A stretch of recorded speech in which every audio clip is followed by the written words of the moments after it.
காலை நேர பிரதான செய்திகளின் ஊடாக நர்மதா சிறில் முதலில் தலைப்பு செய்திகள்.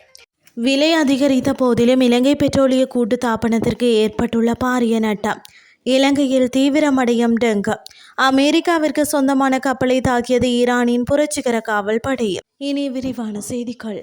இலங்கையில் இந்த ஆண்டில் இதுவரையான காலப்பகுதியில் மொத்தமாக 33,572 டெங்கு நோயாளர்கள் அடையாளம் காணப்பட்டுள்ளதுடன் 19 மரணங்கள் பதிவாகியுள்ளதாக சுகாதார அதிகாரிகள் தெரிவித்துள்ளனர். கடந்த மே மாதத்தில் மாத்திரம் 8,321 டெங்கு நோயாளர்கள் அறிக்கை செய்யப்பட்டுள்ளதாக சமூக சுகாதார விசேட நிபுணர் மருத்துவர் துசானி தபரே குறிப்பிட்டுள்ளார்.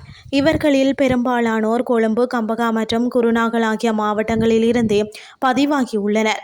மேலும் 72 சுகாதார அதிகாரி பிரிவுகள் டெங்கு பரவும் அபாயம் அதிகமுள்ள பகுதிகளாக அடையாளம் காணப்பட்டுள்ளதாகவும் அவர் சுட்டிக்காட்டியுள்ளார். இந்த ஆண்டில் பதிவான ஒட்டுமொத்த டெங்கு நோயாளர்களில் சுமார் 50% மேல் மாகாணத்தை சேர்ந்தவர்கள் என்றும், அதே நேரம் தென் மாகாணத்தில் 16%, சப்ரகமுவா மாகாணத்தில் 9% பாதிப்புகள் பதிவாகியுள்ளதாக அவர் மேலும் தெரிவித்தார்.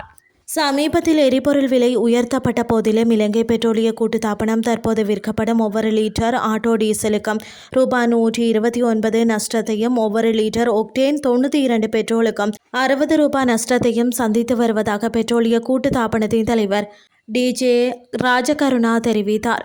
ராஜகருணாவின் கூற்றுப்படி ஒரு லிட்டர் ஆட்டோ டீசலை விநியோகிப்பதற்கான உண்மையான செலவு சுமார் ரூபாய் 536 ஆகும். ஆனால் அது ரூபாய் 407க்கு விற்கப்படுகிறது. இதன் விளைவாக ஒரு லிட்டருக்கு ரூபாய் 129 நஷ்டம் ஏற்படுகிறது.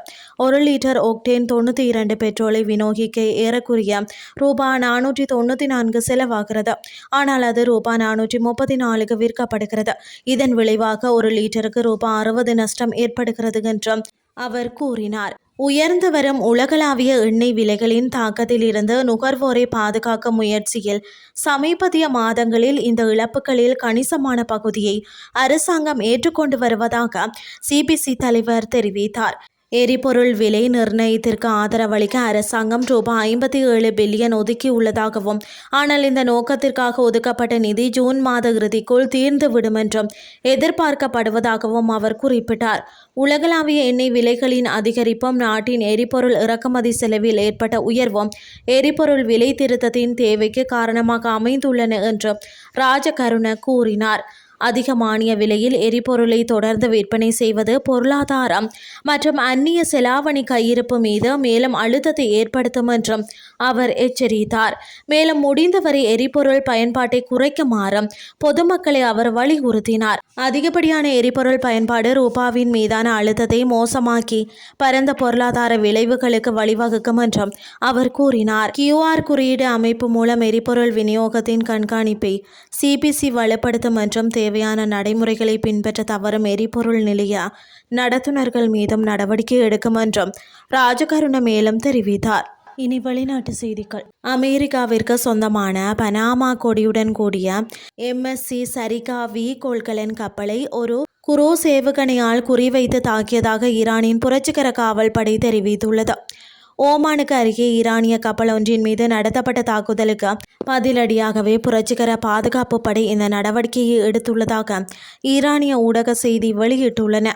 இதற்கிடையில் வளைகுடா கடற்பரப்பில் பயணித்த சரக்கு கப்பல் ஒன்று கஸ் துறைமுகத்திற்கு தென்கிழக்கே சுமார் 40 கடல் மைல் தொலைவில் ஏவுகணை ஒன்றினால் தாக்கப்பட்டதாக ஐக்கிய ராஜ்யத்தின் கடல்சார் வர்த்தக நடவடிக்கைகள் அமைப்பு முன்னதாக தெரிவித்திருந்தது.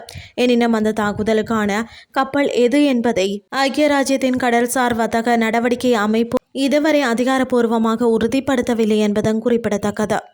இத்துடன் செய்திகள் யாவும் நிறைவடைகின்றது. அடுத்த இரவு 8:30 எதிர்பாருங்கள். நன்றி.